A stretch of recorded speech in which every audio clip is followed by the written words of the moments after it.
Olá, galera. Tudo jóia? Então, dando continuidade ao estudo de interferência de ondas, né? Lembrar que a última aula foi de ondas estacionárias. Existe um pré-requisito para se ter ondas estacionárias, e a gente viu isso. E agora vamos falar sobre interferência de ondas, né? Em um primeiro momento, a gente vai fazer uma simulação aqui no FET Colorado, né?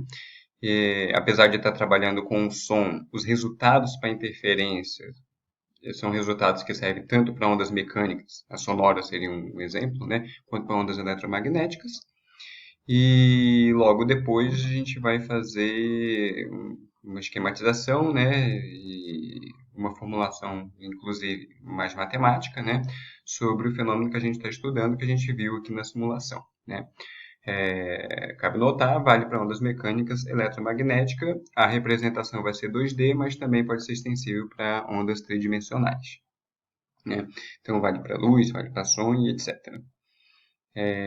Só lembrar que no nosso experimento virtual vai ter uma partezinha lá que a gente vai fazer uma brincadeira, onde a gente esvazia da sala, lá do cômodo, né, o ar, para saber exatamente o que acontece com a onda. Lembrar que aquele tipo de experimento, né, aquela experiência, ali só vale para onda mecânica, mas a de interferência não, para todas as ondas.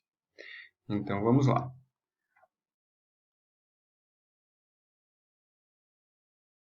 Então, a gente tem uma simulação aí de uma sala, onde a gente tem uma fonte sonora, mas não vamos pensar aqui só em termos de som, mas pensar em termos de ondas, porque a ideia aqui é falar sobre ondas, isso aqui vale para todas as ondas. No caso aqui, o exemplo é sobre uma onda material, mas o que é mais importante, que vai ser abordado aqui, é a interferência. A interferência os resultados da interferência aqui, bidimensional, né, vão servir tanto para ondas eletromagnéticas quanto para ondas materiais ou mecânicas, né? Então aqui a gente tem uma sala no primeiro momento aqui, só para a gente avaliar o que acontece quando você varia a pressão. Então vamos colocar aqui um certo som, né? Então você tem aí uma fonte sonora emitindo ondas, e aí você tem uma pessoa aqui que está ouvindo o som, né? Então a onda está se propagando, mas aqui a gente pode notar que você tem uma certa pressão na sala, né? Devido, obviamente, ao ar que tem aqui, né? Poderia ser água, né? Qualquer meio material, o som vai se propagar com velocidade distinta, mas se propaga. Mas a gente pode vir aqui e remover o ar. O que eu fiz aqui foi remover o ar. E aos poucos nota-se que a onda sonora, na verdade, ela vai desaparecendo. O que está acontecendo aqui é que você está tirando matéria. E como é onda de pressão, você está tirando matéria, né? Você está reduzindo, e, obviamente, as intensidades de variação de pressão até um momento onde você vai retirar toda a matéria. E você tem aqui, né, a fonte ainda pulsando, né, se movimentando, mas você não tem mais ar, né, para poder perturbar, né? Aqui tem a vibração ainda da caixa acústica, né, do alto-falante, mas essa perturbação ela não vai ser propagada, né, no meio, porque o meio simplesmente não tem mais aqui, né? Então a onda não ocorre, né? E aí você pode vir aqui e colocar de novo, né? Preencher com o meio material. Obviamente, à medida que o ar está sendo retomado aqui e a pressão vai voltar ao normal, a própria velocidade de propagação aqui da onda ela muda. Mas como a onda vai desaparecendo, né? Ela vai desaparecendo. A gente nota isso aí pelas frentes de ondas, né? Que elas vão simplesmente sumindo porque a amplitude está indo para zero, né?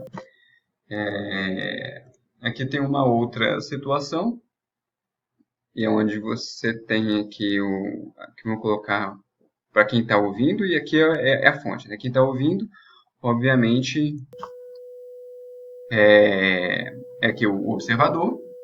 Então, se você colocar o observador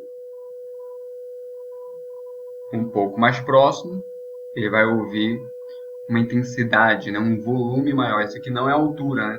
Já vou até adiantar. Tecnicamente, a altura tem a ver com frequência. Agudo, né, um som grave, mas aqui não tem nada a ver com altura. Tem a ver com o fato de eu estar mais distante ou mais próximo. Aqui, ó, o som já diminui de volume. Na verdade, se for ver as frentes de onda, aqui está mais escuro e aqui está mais claro. Exemplo, se uma vez que a gente represente, não pausa aqui, represente as linhas claras, por exemplo, como cristas, né?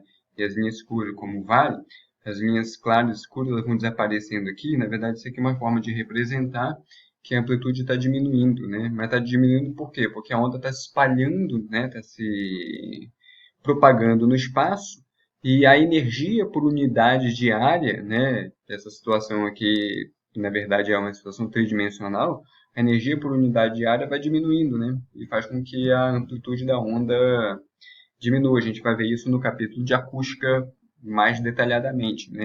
Inclusive com uma formulação matemática. Então, quando você está mais longe, né, de uma fonte sonora, a tendência é você ouvir um som com volume menor. Mas a amplitude não muda, porque a amplitude tem a ver com a frequência da onda, está chegando em qualquer posição que você está aqui. Então, vamos voltar aqui à situação.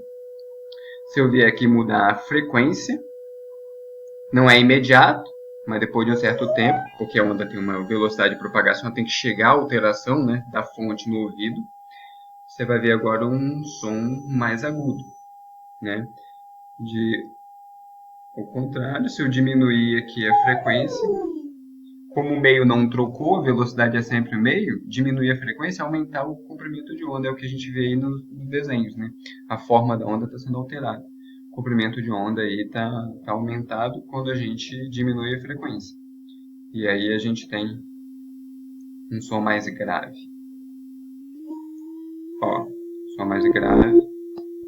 E aí a gente vai aumentando aqui a frequência, ficando mais agudo e o comprimento de onda diminuindo.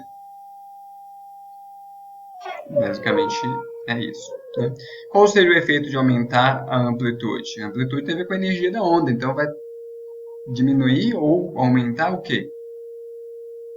O volume. Então eu aumentei a amplitude. O volume diminui. Desculpa, aumenta.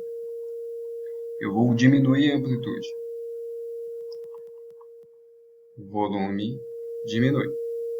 Porque eu simplesmente estou mexendo na energia, né, mecânica da onda, né?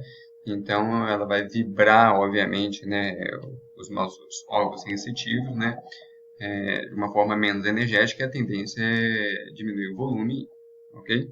E vamos realmente para o que interessa aqui agora. Eu tenho agora duas fontes, né? E aqui a gente vai já colocar aqui alguns elementos, né, que são importantes no estudo da interferência de onda bidimensional e tridimensional. Né? Então, lembrar que a gente já viu interferência unidimensional, né? A gente viu ondas estacionárias, né? Em cordas, né? E aqui é uma interferência bidimensional e, na verdade, a representação é bidimensional, mas isso aqui vale para tanto bi como tridimensional. Então, eu tenho duas fontes. E essas fontes elas vão estar, como a gente fala, em fase. O que significa isso? À medida que essa daqui, no mesmo tempo que essa aqui, por exemplo, está emitindo uma crista, essa que é uma fonte idêntica, está emitindo uma crista também. Então elas estão em fase. Poderia estar, por exemplo, em oposição, aqui é concordância de fase, em oposição de fase? Sim. À medida que essa aqui está emitindo uma crista, essa aqui poderia estar emitindo, por exemplo, um vale. E isso vai fazer uma diferença na nossa análise um pouco mais teórica, a gente vai ver como seria essa diferença. Mas a ideia é a seguinte, eu tenho duas fontes idênticas, né, que estão produzindo sons com as mesmas frequências, né, e em fase. Essa que é a ideia. E eu tenho um observador numa certa posição aí.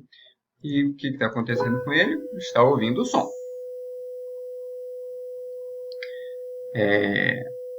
Essa onda aqui, ela está emitindo, né, as suas frentes de ondas. Essa aqui também. Tem um encontro aqui das frentes de onda. Então vamos lá, eu vou colocar o observador um pouco mais perto Ele está aqui ouvindo completamente. Mas existem algumas posições, mesmo próximo das duas fontes sonoras aí, que praticamente, exemplo, aqui, você não escuta nada, mas estou próximo. Então isso aqui não é um efeito de diminuição de amplitude por conta da distância, né? E aí eu posso vir aqui, ó, aumentou de novo o volume, e aí vai chegar uma outra região aqui, diminuiu, praticamente parou de novo, né? Na verdade, se vocês conseguirem visualizar na imagem, assim, tem umas linhas assim praticamente apagadas, né? Se a gente ficar passeando aqui por essa linha apagada, mais ou menos aqui, ó, aqui, aqui, ó, tô na mesma linha, não tem som. Se eu for seguir essa linha apagada aqui, é sem som o tempo todo. Isso é o que a gente chama de linha nodal, né? Basicamente, o que está acontecendo aqui?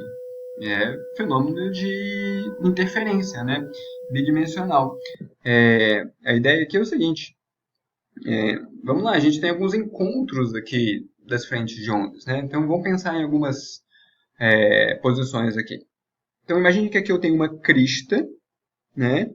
E aqui eu também tenho uma crista. Então eu vou pegar duas regiões bem claras aqui. Então o encontro aqui, essa posição aqui, está claramente mostrando que é um encontro, né? De uma frente de onda, onde aqui eu tenho uma crista, com uma outra frente de onda, da de baixo, né?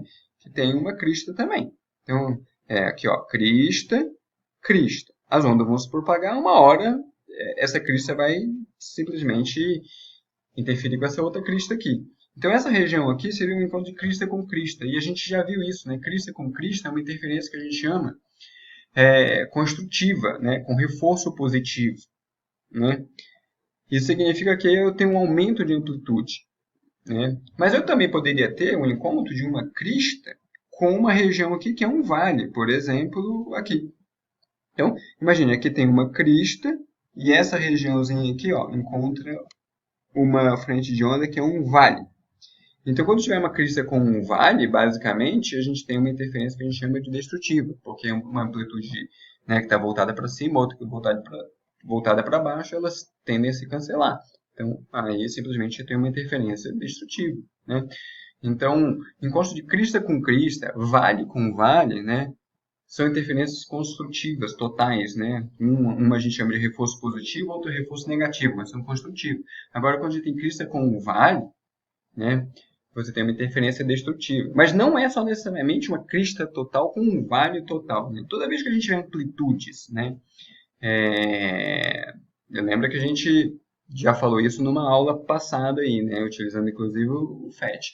Amplitudes com mesma intensidade, né, mas sentidos contrários, né, uma para cima, outra para baixo, por exemplo, né, representando assim, como a gente fez unidimensionalmente, a gente vai ter ali cancelamento, né, momentaneamente, né, um cancelamento, e ali a gente tem uma interferência destrutiva, né? Então, o que está acontecendo aqui é que a gente pode colocar o observador em qualquer posição que a gente pode encontrar aqui, por exemplo, uma interferência destrutiva.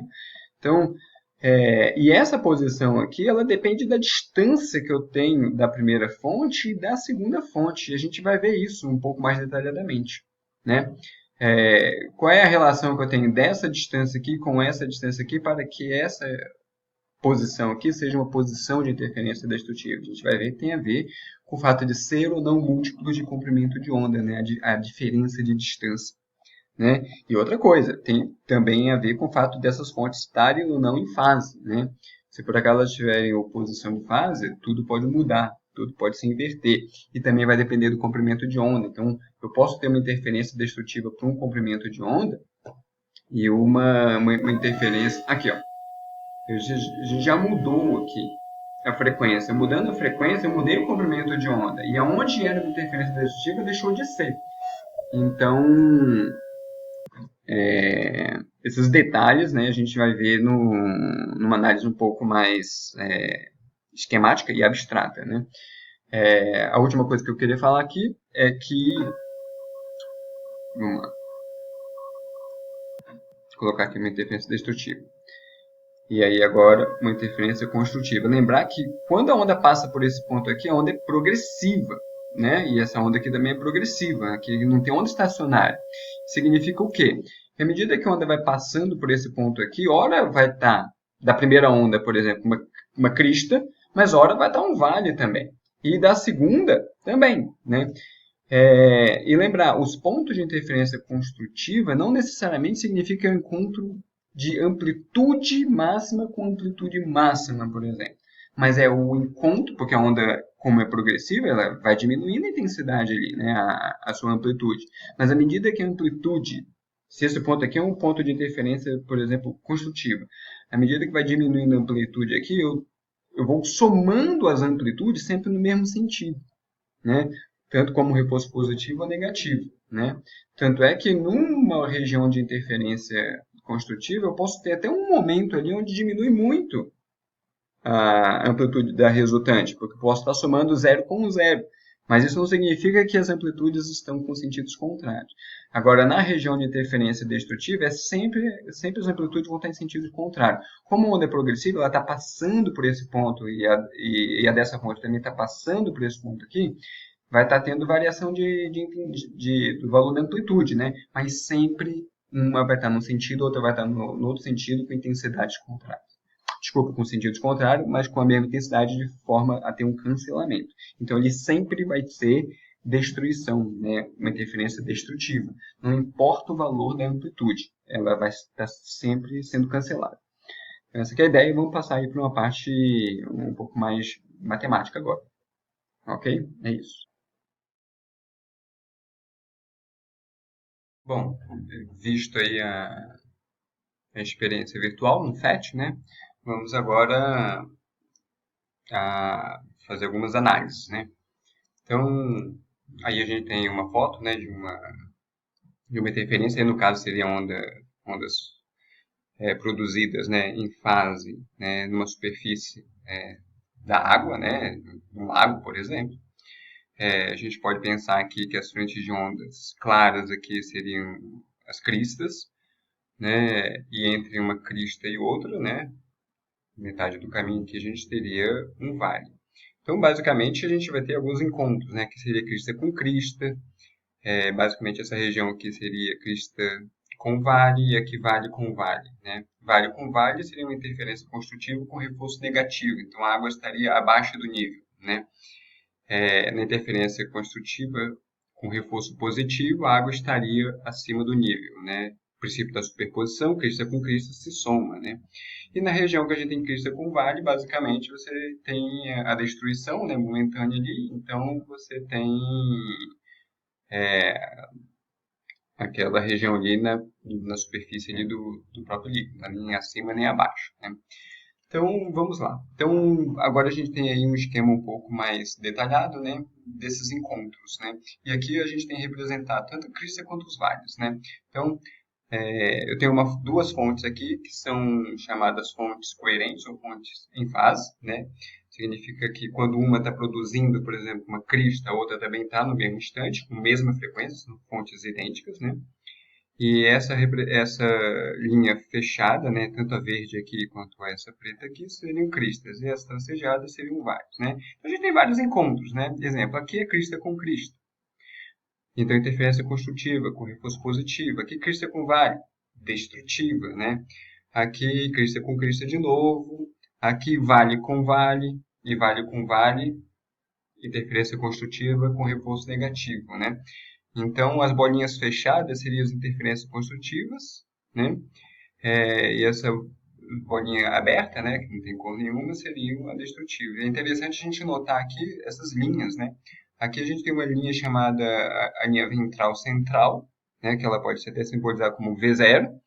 E, por um lado, você vai contar essas linhas, né, a parte numa ordem crescente, e por outro também. Então, aqui seria a ventral 0. Essa daqui é a primeira linha nodal, porque tem encontros aqui, ó, só de interferência destrutiva, então seria a nodal 1. Aqui, intercalado, uma outra ventral, seria a nossa segunda ventral, essa aqui seria V0, aqui seria V1, né? Aí uma nova nodal aqui seria a N2 e etc, né? Lembrando aí que o que a gente fez lá no FET, né, quando a gente coloca o observador na posição, naquela linha, né, que era clara lá e ele não escutava nada, ele estava numa linha dessa daqui, nodal, onde os encontros aqui são sempre interferência destrutivos, tá? Lembrar que uma linha ventral aqui tem crista com crista, mas pode ter vale com vale. São tudo interferências construtivas, né? E você tem esse esquema, né, representando aí um encontro, né, com sua simbologia aqui, né? Tanto crista quanto vale está sendo representado. E agora a gente vai fazer um esquema um pouco mais detalhado aqui. Então, imagine que você tem aí novamente duas fontes, né, em fase, né, ou coerentes. Então, depois de um certo tempo, essa aqui emitiu uma crista, né, e, digamos, seja um período depois. Um período depois, ela andou um comprimento de onda, não é? Então, a distância da fonte para essa primeira crista aqui é um comprimento de onda, para a segunda também. E aqui a gente tem uma outra fonte aqui que está coerente, fazendo exatamente a mesma coisa. E a gente tem os seus encontros aí, né? Exemplo, o ponto P é um encontro de crista com crista, né? O que é interessante de notar é essa distância aqui do ponto P para a primeira fonte e do ponto P para a segunda fonte. Por quê? Vamos lá, vamos chamar essa distância aqui de x1 e essa distância aqui de x2. Se a gente contar em termos de comprimento de onda, a x1 tem 1, 2, 3, 4, 5 comprimentos de onda. E aqui eu tenho 1, 2, 3 comprimentos de onda. Então, eu tenho 5 comprimentos de onda, eu tenho 3 comprimentos de onda. Eu tenho um múltiplo de comprimentos de onda, o x1, e o x2 também é um múltiplo de comprimento de onda. Isso significa que a diferença dessas distâncias aqui também será um múltiplo de comprimento de onda. E é isso que se dá, que vai ocasionar uma interferência construtiva. Não importa se eu estou falando de vales ou de cristas aqui, tá? Daqui a pouco a gente vai retomar isso daí. Então, o importante aqui é o seguinte. Se eu tenho um determinado ponto e eu sei a distância desse ponto para uma fonte, estou falando de duas fontes, e eu tenho a distância para outra fonte, basta eu computar a distância, né? D vai ser a distância, x1 menos x2. A gente coloca em módulo aqui, porque no fundo o que importa é o valor, né? Absoluto, não relativo. Então, vamos colocar a distância maior menos a distância menor. Se a diferença da distância é sempre um múltiplo de comprimento de onda, como é que a gente pode escrever isso? É um número par de meios comprimento de onda. Toda vez que eu posso escrever um número par vezes meio comprimento de onda, esse resultado aqui, isso aqui é um número par dividido por 2, né? Eu vou ter múltiplos de comprimento de onda. A gente vai ter o que a gente chama de interferência construtiva, né? Ou reforço. Se for crista com crista, reforço positivo. Vale com vale, reforço negativo. Tá? Mas o importante é que isso acontece. Exemplo. Vamos pegar esse ponto aqui. Esse ponto aqui, qual é a distância que eu tenho para o F2? Esse ponto aqui. Então, 1, 2, 3 comprimentos de onda. E daqui para F1? 1, 2, 3, 4, 5. Então vai ser 5 menos 3, 2. Né? São 2 comprimentos de onda, eu tenho múltiplos de comprimentos de onda. Qualquer distância que você pegar aqui, esse por exemplo aqui, e fizer essa distância aqui e essa distância aqui fizer a diferença, vai dar sempre múltiplos inteiros de comprimento de onda. E aí a gente sempre vai ter uma interferência construtiva. Tá? Já não ocorre quando a gente tem, por exemplo, aqui vamos falar sobre uma interferência destrutiva. Ponto Q, por exemplo. Ponto Q ele não está numa crista, ele está num vale. Né? E esse vale aqui está encontrando com uma crista. Né? Então ele está no vale da primeira fonte, mas na crista da segunda fonte. Né? Vamos lá. Qual é a distância desse ponto para a primeira fonte? Para a primeira fonte. Então vai ser um comprimento inteiro, outro comprimento inteiro. Como isso aqui é um vale, aqui é metade de comprimento, aqui é 2,5. Então eu tenho 2 comprimentos e meio. E daqui para cá eu tenho um número inteiro, porque isso aqui é uma crista, né? Então 1, 2, 3, 4, 5. Então eu tenho 5 comprimentos de onda aqui e aqui eu tenho 2,5. 5 menos 2,5 dá 2,5. Eu tenho um número inteiro. Eu tenho um múltiplo de comprimento de onda mais uma metade. Essa é a grande diferença. Essa metade é justamente por conta de eu estar num vale aqui, encontrando uma crista. Porque de crista até a fonte ali seria um múltiplo inteiro e daqui para cá seria um múltiplo inteiro mais uma metade.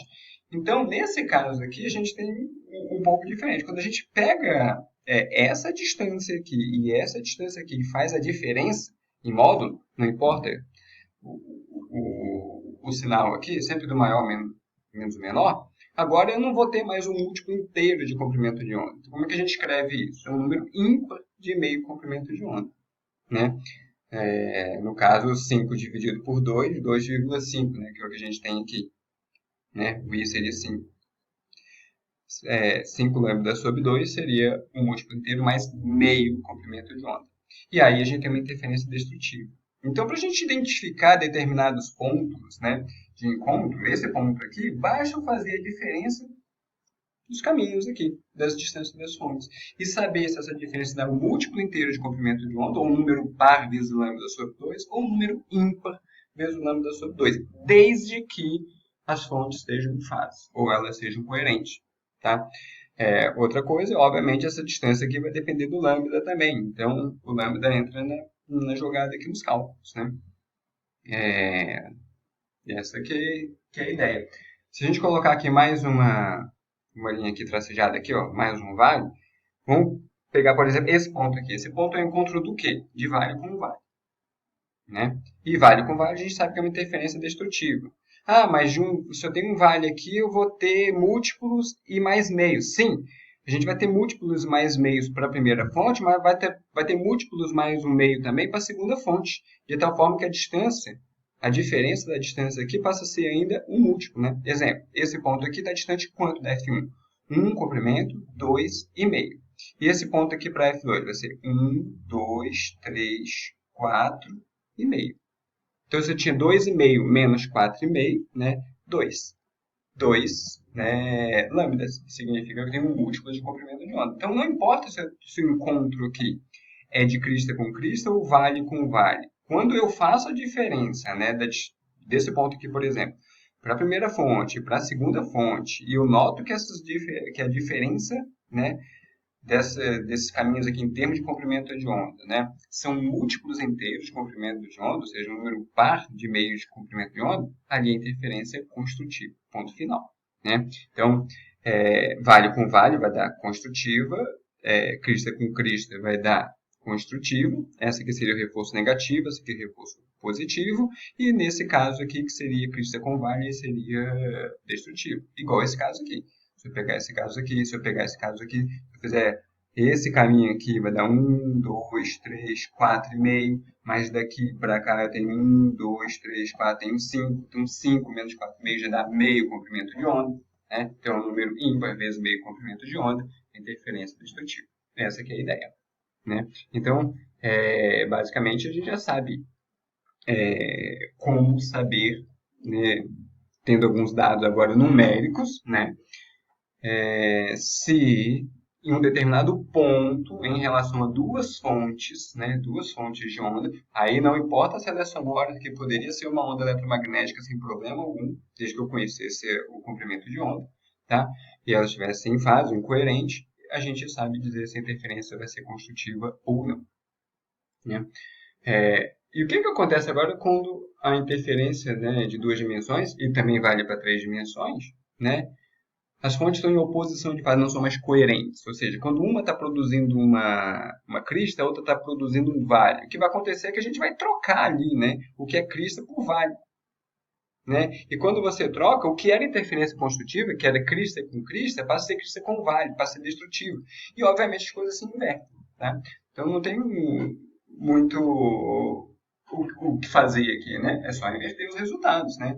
Agora, se eu tenho as fontes em oposição de fase, quando que eu tenho interferência destrutiva? Ah, quando eu tenho agora um número par vezes lambda sobre 2. Agora você múltiplo de comprimento de onda. E o contrário. Quando que vai ser interferência construtiva? Quando eu tenho um número ímpar de meios comprimento de onda. Então, agora troca. Então, em oposição de fase, a destrutiva tem a ver com o número par. A construtiva tem a ver com o número ímpar. Tá? O contrário da primeira situação. Né? Ah, professor, mas aí a gente vai ter que ficar desenhando sempre essas frentes de onda? Não, agora já tem o resultado, fica mais fácil. Imagina que você tem duas fontes quaisquer aí. Né? Eu tenho a fonte F1 e F2 e elas estão, vou dar um exemplo com oposição de fase. Digamos que estão em oposição de fase. Então, quando uma está emitindo uma crista, no mesmo momento essa aqui está emitindo um vale, está em oposição de fase. E eu quero saber, num determinado ponto, se a interferência ali vai ser construtiva ou destrutiva. E lembrar que foi comentado aí na aula passada, né? A interferência construtiva não significa que ali sempre vai ter encontro de crista com crista, mas sempre vai ter um encontro, né, de amplitudes, né, que estão no mesmo sentido, porque as ondas são progressivas, elas estão passando. É óbvio que nesse ponto aqui, a onda vindo da F1, hora vai estar na crista, ela vai estar descendo para o vale, mas essa aqui vai estar fazendo exatamente a mesma coisa se estiver em fase, não é? E aí a gente vai continuar com uma interferência construtiva, né? Com aumento de intensidade, diminuição de intensidade, depois aumento de intensidade, diminuição de intensidade, mas não deixa de ser construtivo. E o que me importa, que é desenhar agora as frentes de onda? Não. Agora o que me importa são as distâncias. Eu quero saber essa distância e essa distância. Lembre, não é a distância entre as fontes. Entre a fonte e o ponto que eu estou avaliando, e entre a fonte e o ponto que eu estou avaliando. Então, digamos um exemplo. Essas fontes aqui elas estão em oposição de fase, e essa distância deu 5 metros, essa aqui deu 2 metros. E eu sei que essas fontes, né, estão gerando ondas com a mesma frequência, está no mesmo meio, né, com a mesma amplitude, tudo que está acontecendo aqui está valendo para ondas com a mesma amplitude, né, com mesmas frequências, a única diferença é que elas podem estar em fase ou não é? E eu sei que o lambda é 1 metro, por exemplo. Então, eu tenho um lambda de 1 metro. Bom, como é que eu descubro se aqui vai ser uma interferência construtiva ou destrutiva? Bom, eu vou jogar nessa fórmula aqui e vou ver se esse P aqui sai positivo, sai par ou ímpar, basicamente, né? Se for par, eu sei que vai ser uma interferência destrutiva porque a gente está dentro da oposição de fase, né? Então, vamos lá. O lambda é 1, então no lugar do lambda aqui é 1. O P eu não sei ainda, mas a distância eu sei. É a diferença de distância, na verdade, né? O que é o D? É a diferença de distância. Então, eu vou pegar o maior menos o menor. Então, a primeira, o x1 vai ser 5 e o x2 vai ser 2. 5 menos 2, 3. Então, a diferença de caminho, a diferença de distância aqui, 3 metros. Então, eu coloco 3 metros aqui. 3 é igual a um número que eu não conheço, lambda sobre 2, o lambda é 1. Então, 3 é igual a 1 sobre 2 vezes esse número que eu não conheço. O 2 passa multiplicando, vai dar 6. O lambda é 1, então o número é 6. O número 6 é par ou é ímpar? O número 6 é par. Então, ele está numa interferência destrutiva, porque eu estou em oposição de fase, lembrar. Né? E se essas fontes aqui estiverem em fase? Aí é outra história. Se elas estiverem em fase, né, a distância de caminho ser múltiplo de comprimento de onda significa que uma interferência é construtiva, porque vai ser um número par agora, né? Porque ela está em fase, está coerente. Vai ser um número par de comprimento de onda. E é o que a gente tem, né? 5 menos 3, desculpa, 5 menos 2, 3. 3 é um múltiplo inteiro do comprimento de onda, que é 1. Então, com certeza que se essa fonte aqui e essa fonte aqui estiverem em fase, forem coerentes, aqui vai ser um ponto de interferência construtiva. Em vez de ser destrutiva, vai ser construtiva, porque agora ela não é mais oposição de fase, então tem que inverter isso aqui. Tá? Então, agora esse número aqui, par, passa a ser para interferência construtiva. Tá? É interessante notar, né, que a linha ventral que a gente comentou lá em cima tem a ver com esses números aqui. A V0, né, para as fontes em fase, né, a V0 seria representado pelo P igual a 0, a V1, né, que é a ventral, a primeira ventral depois da central, seria representada pelo número 2, né, a V2 seria pelo 4, a V3 seria pelo 6. Né? E as nodais, obviamente, vão seguir a ordem dos números ímpares aqui. Né? A primeira nodal é V igual a 1, a segunda seria V igual a 3. E basicamente é isso que a gente queria falar aqui. Até logo.